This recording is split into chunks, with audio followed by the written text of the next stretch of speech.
Pak DPR, Sekretaris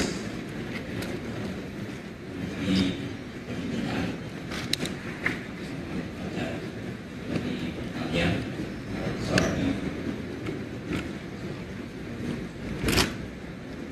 Profesor Sudirman Fendi, Rektor Universitas Gadjah Mada,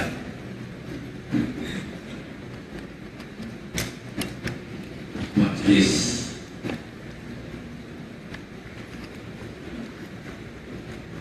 Wali Amanat,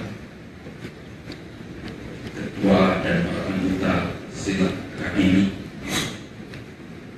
para anggota dan Ketua Majelis Guru Besar, hadirin yang saya hormati. Assalamualaikum warahmatullahi wabarakatuh. Salam sejahtera bagi kita semua. Izinkanlah saya membaca pidato promosi saya, karena waktu juga sebagai guru ternyata saya mengulang-ulang dua hal berlangsung hampir serentak di Indonesia.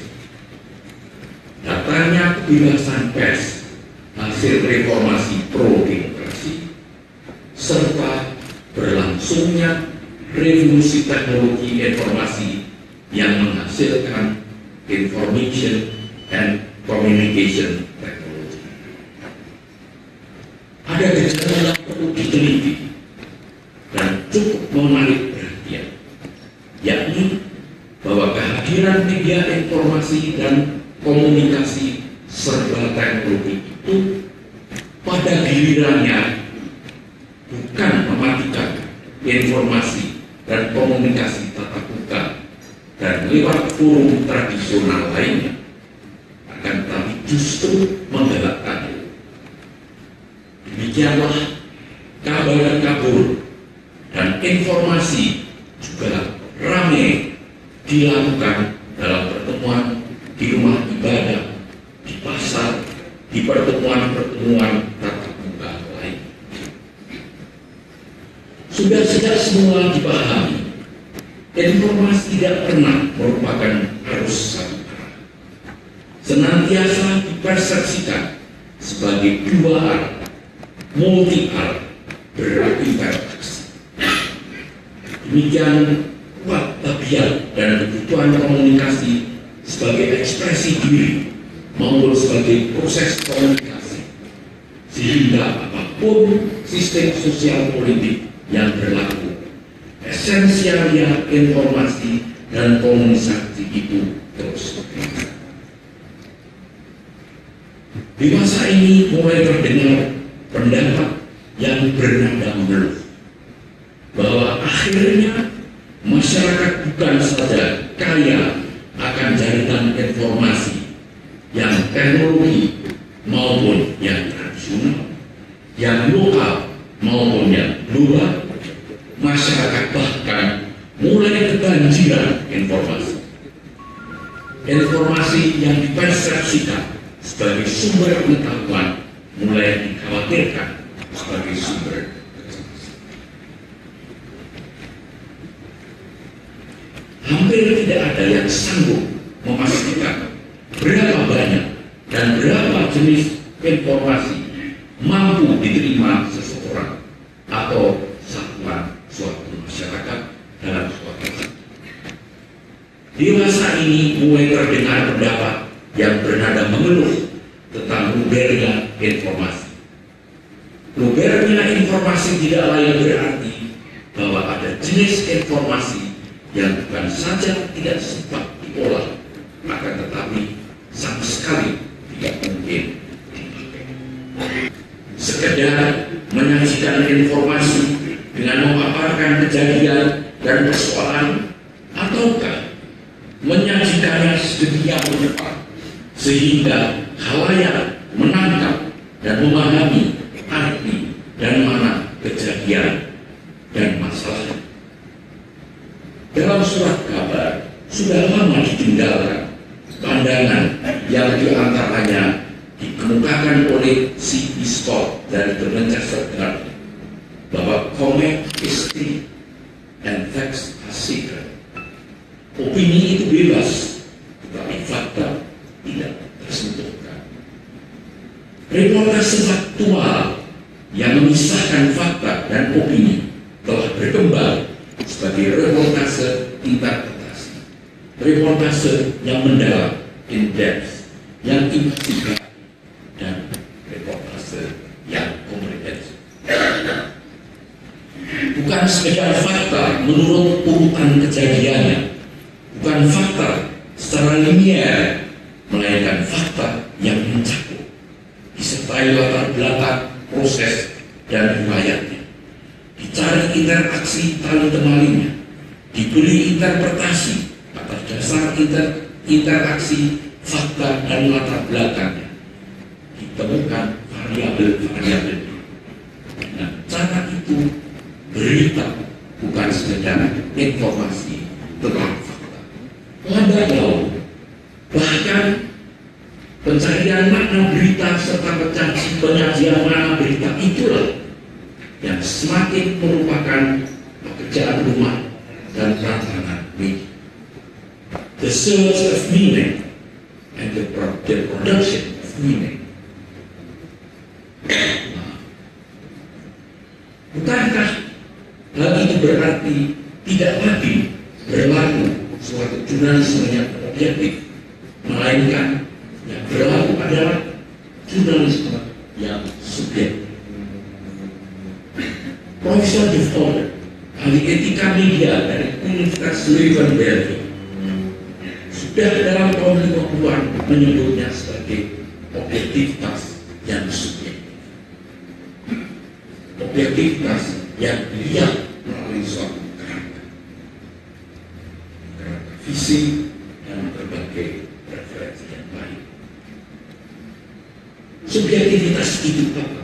Tentu bukan suka atau tidak suka, bukan pula prasangka, tidak juga kepentingan pribadi yang terpisah.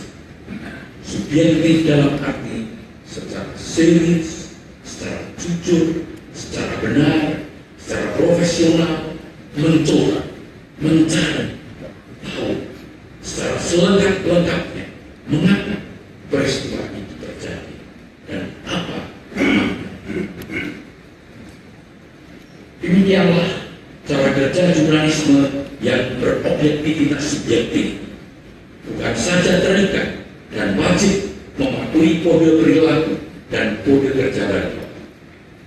Diperhatikan hal lain yang perlu dimiliki wartawannya secara individual, secara kolegial, dan secara bersama dalam lembaga tempat mereka bekerja, ialah lembaga media.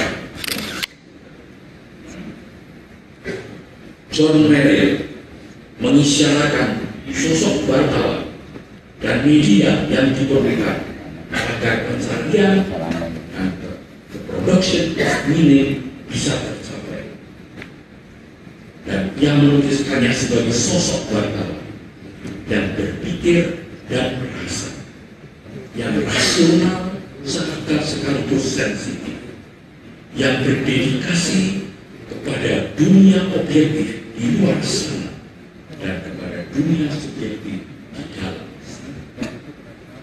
Sikap dan cara kerja yang dipersyaratkan dalam cara kerja bebas dan independen, tetapi disertai pertimbangan atas akal sehat, kepekaan, dan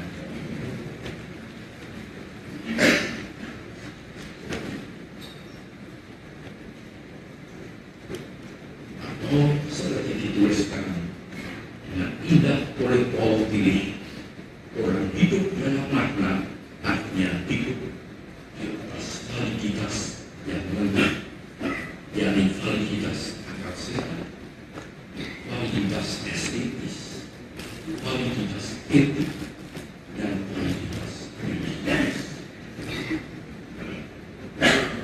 Hadirin yang berhormat, tidak ada seharusnya dipaparkan lagi modal sosial dan modal intelektual yang diperlukan agar jurnalisme interpretatif atau jurnalisme komprehensif atau jurnalisme objektif yang subjektif dapat bekerja secara profesional dan itu juga secara bertanggung jawab. Dalam keadaan supply informasi nominal saja, pekerjaan media adalah pekerjaan seleksi.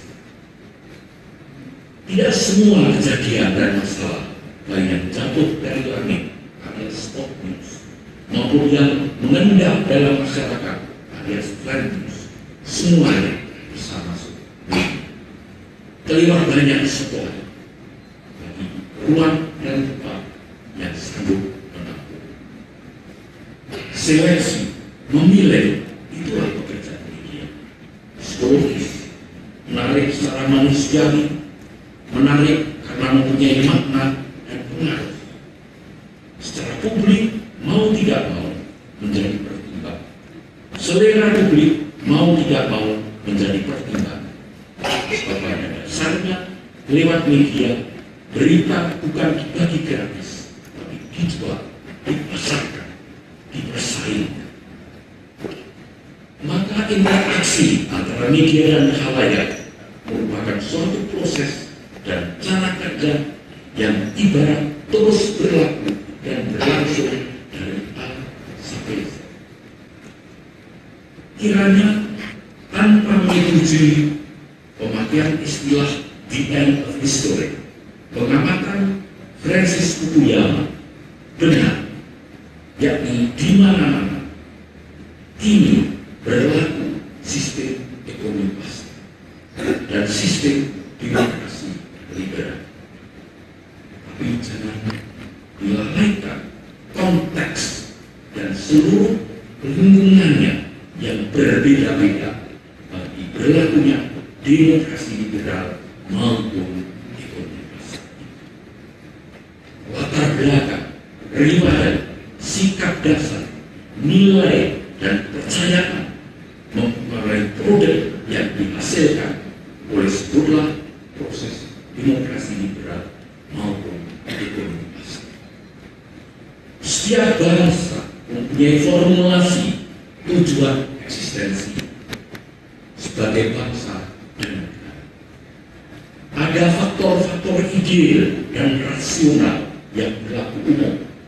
Ada realitas-realitas sosial, geopolitik, dan lain-lain yang memberi ruang bagi pencarian dan rumusan sendiri. Ada identitas, ada prioritas, ada persoalan spesifik. Dari tugas media yang mencakup itulah muncul pemahaman bahwa media untuk bisa melaksanakan tugasnya secara memadai memerlukan pada dirinya perangkat lunak visi, pandangan kemasyarakatan, misi sebagai pengejawatan posisi dan peran yang akan diambilnya di tengah kenyataan persoalan masyarakat serta arah tujuan pembangunan masyarakat.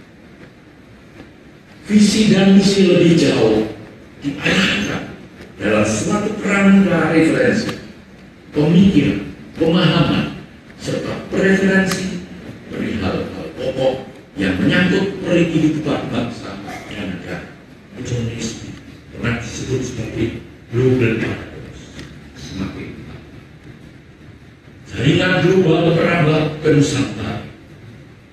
Pada waktu yang sama, identitas lokal ibarat meledak penuh energi di mana ekspresi seni budaya, ekspresi sosial ekonomi, ekspresi politik, ekspresi emansipasi manusia. Dalam arena informasi dan komunikasi yang marah, khalayak masih tetap harus mumpuni. Itulah yang juga menarik dalam dinamika media. Media bekerja dengan melakukan seleksi. Seleksi yang disertai beragam kriteria dan beragam kategori gerakan referensi untuk menyajikan makna atau meaning kepada dunia.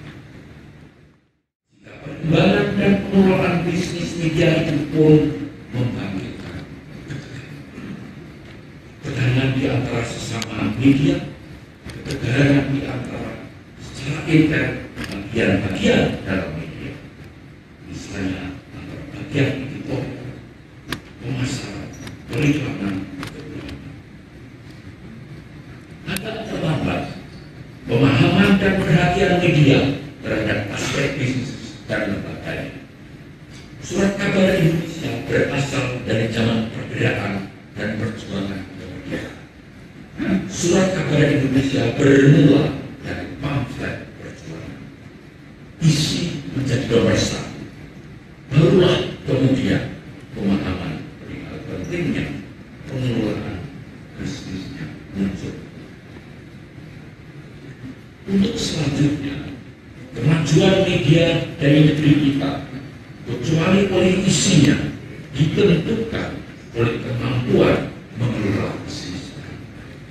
Juga dalam lingkungan ini, media Indonesia sedang memasuki era baru yang sangat dipicu oleh perkembangan ekonomi global, termasuk berlakunya perjanjian Afrika.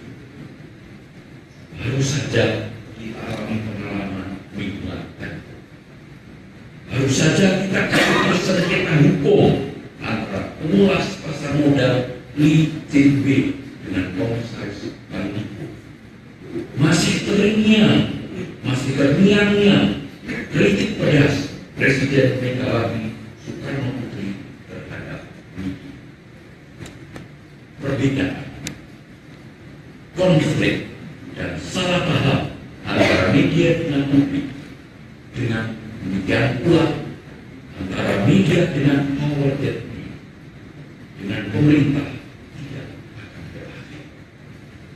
Mungkin lebih ramai karena dipicu oleh kesempatan dan kebebasan yang dilindungi dan kehendaki oleh Indonesia. Untuk membedakan norma, lingkungan, dan pedoman kerja antara media dengan bentuk-bentuk kekuasaan dan kekuasaan lainnya, terutama kekuasaan pemerintah, bisa dibedakan antara politik of values, politik nilai-nilai, dan real authority atau power of. Maka amatlah jelas betapa penting dan menentukan arti kontrol, reaksi, dan pertanggungjawaban. Betapa penting kebebasan pers yang membuat media bisa dan wajib melakukan tugas tersebut. Tetapi meskipun lingkungan media adalah politik sosial, sementara domain penguasa adalah real politik alias politics of power, terbentang pula kesempatan bukan saja berinteraksi, tapi berinteraksi. Media yang pun beratribut politics of values tidaklah lantas berada di mana-mana. Sebaliknya, real politik maupun politics of power tidak berarti kosong nilai, buruk, tidak adil, represi. Wilayah yang membuat maksud baik dan rencana baik pemerintah dan masyarakat dapat diatasi.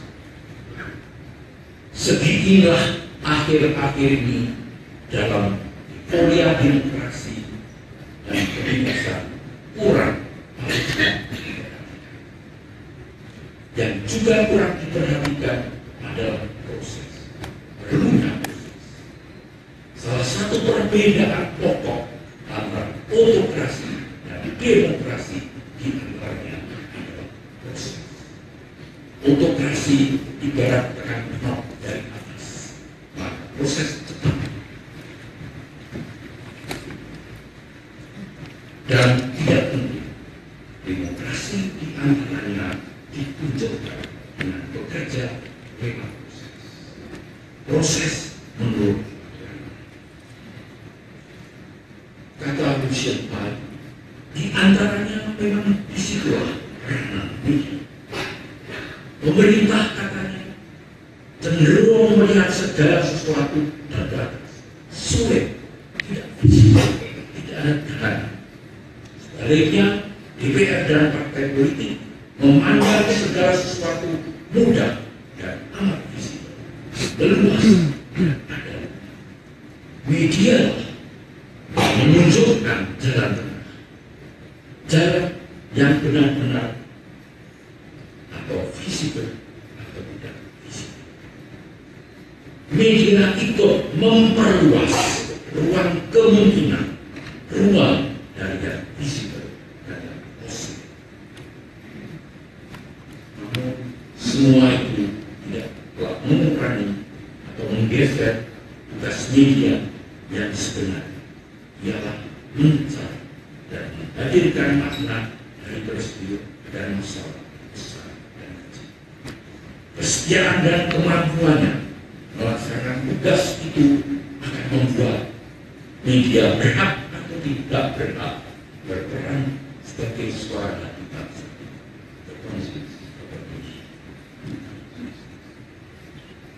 Para hadirin dan terhormat, seperti disebutkan di atas, sekurang-kurangnya dua faktor mempengaruhi cara kerja media. Yang pertama, revolusi teknologi informasi.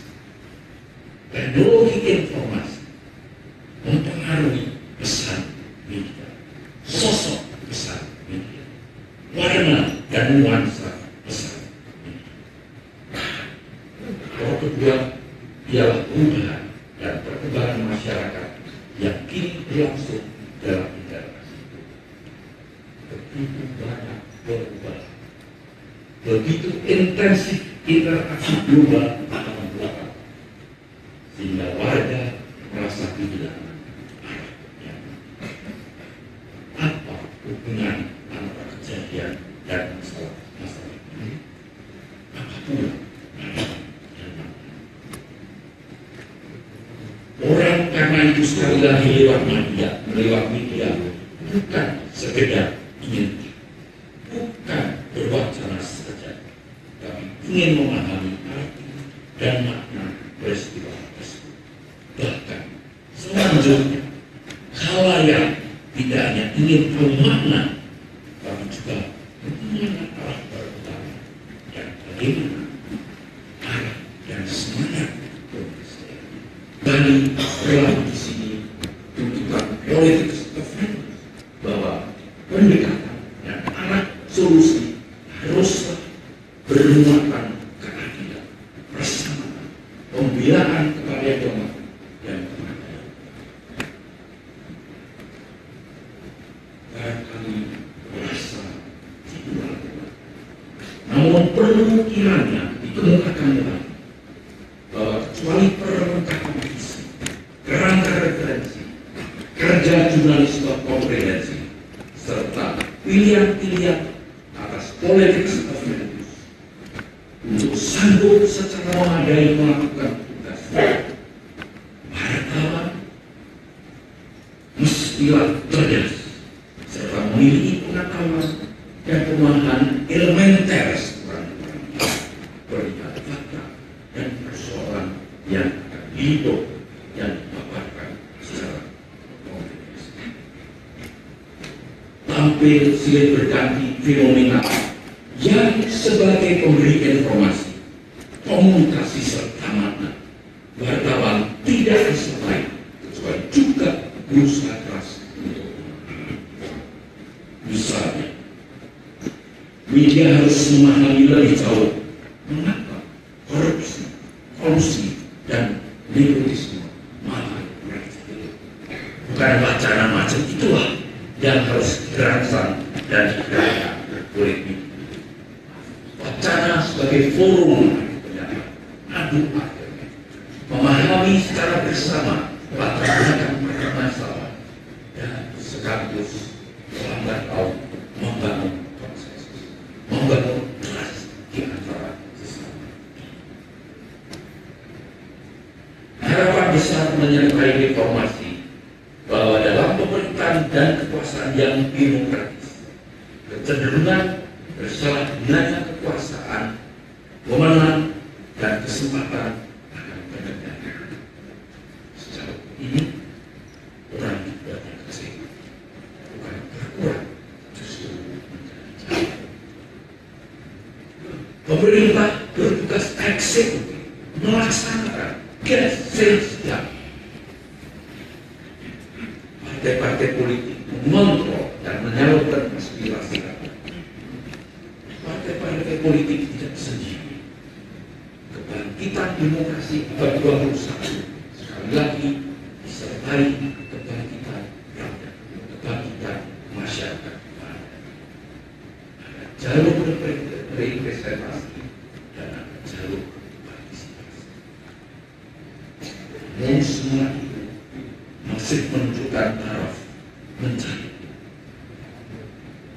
dan harus disertai pemahaman yang lebih dalam dan komitmen yang tinggi dan konsisten. Para hadirin yang terhormat, apa peranan media kecuali menjelaskan duduknya perkara, membuka dialog dan mengontrol, juga setiap kali menangkap tanda dan isyarat perubahan dan perkembangan. Tanda dan isyarat perubahan serta perkembangan zaman yang besar terhadap kehidupan bangsa dan negara. Belajar banyak kita dari orang dunia. Misalnya, demikianlah surat kabar berani mengambil risiko memasang jati diri dan simbol profesinya sebagai amanah bagi orang rakyat. Tidakkah hal itu berlebihan? Tidak tahu mempertaruhkan diri terlewat tinggi serta tanpa disadari menempatkan diri pada penilaian serta pengadilan. Surat kabar perlu fair dan bebas, independen.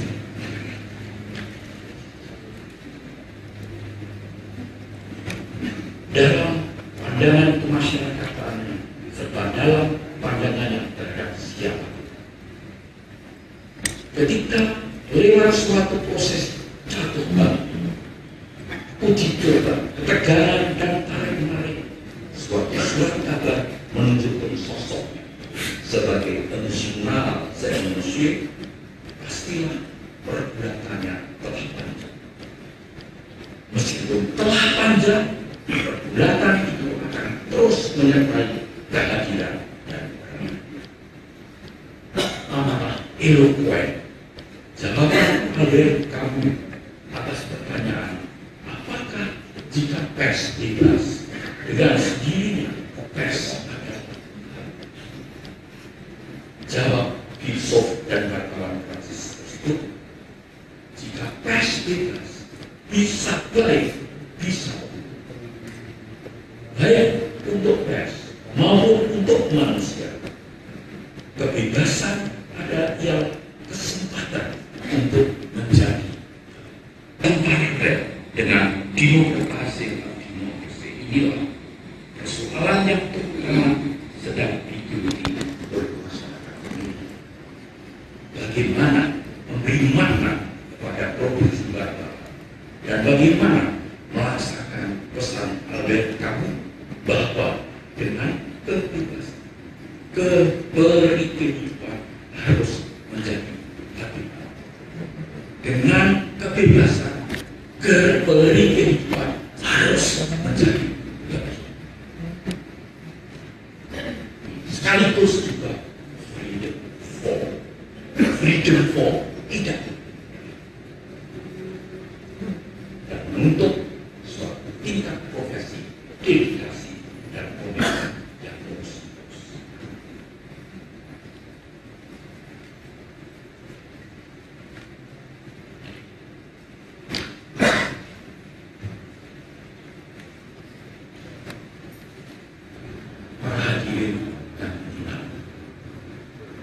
hadir di antara kita wartawan dan orang senior yang sangat dihormati oleh masyarakat dan yang untuk saya sekaligus adalah tempat saya belajar seperti di antaranya saudara rekan-rekan senior yang telah mendahului kita di antaranya Bapak B.M. Dian,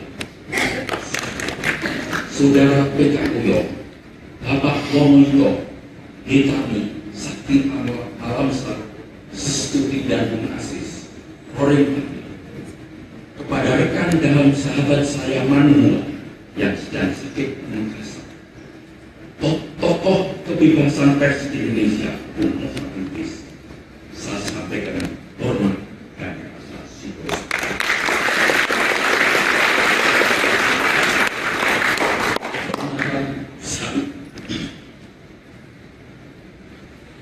Kehormatan yang dianugerahkan oleh Universitas Gadjah Mada kepada saya untuk menaikkan kehormatan itu saya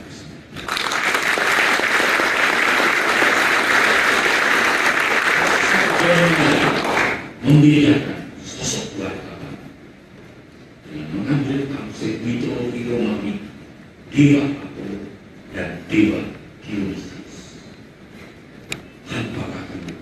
Preferensi pilihan ialah kepada sosok mereka Apollosia. Saya ulangi, yang dia lukiskan sosok wartawan Apollosia itu adalah pribadi yang berpikir dan rasional tetapi sensitif, yang peduli terhadap fakta maupun perasaan, yang berdedikasi terhadap dunia objektif sana dan terhadap dunia subjektif di dalam Universitas Gadjah Mada, Profesor Dr.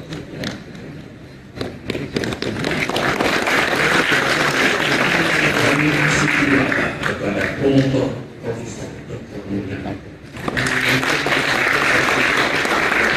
dengan orasi dan analisanya melebihi menurut saya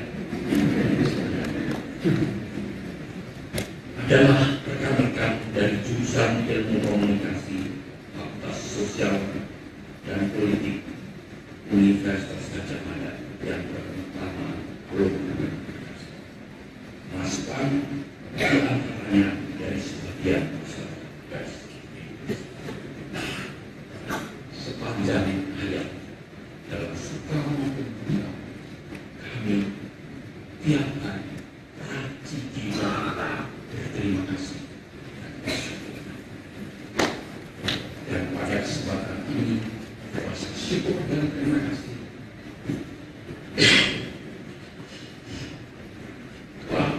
kepada para guru, kepada